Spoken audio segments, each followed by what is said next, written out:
একটা জিনিস আমাদের মনে রাখা দরকার, সেটা হলো যে আমাদের জীবন পরিচালনা করতে গিয়ে যেটা স্বচ্ছতা এবং স্বচ্ছতার ভিত্তিতেই আমরা কিন্তু আমাদের জীবন পরিচালিত করা দরকার। কারণ আমরা অসৎ অবলম্বন করলে আমাদের পরের প্রজন্ম যারা আসবে তারাও কিন্তু এই অসৎ পথ অবলম্বন করতে চাইবে। তো আমি আমার দায়িত্বে, আমার সংসারের দায়িত্বে রয়েছি, আমার সংসারের যারা মেম্বার রয়েছেন তাদের কিন্তু এই শিক্ষাটা দেওয়া উচিত।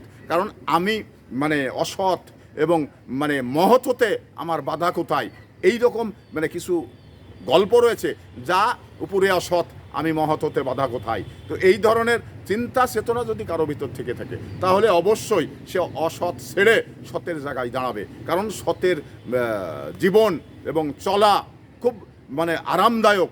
এবার আপনি কি খেলেন না এটা বড় বিষয় না। আপনি যদি সতের জায়গায় দাঁড়িয়ে থাকেন তাহলে আপনার ঘুম এত আরাম আয়েসে ঘুম হবে, এত চিন্তা ছাড়াই আপনি ঘুমিয়ে যাবেন, যেটা আসলে এইভাবে যারা জীবনযাপন করে তারাই কিন্তু এর স্বাদটা উপভোগ করে।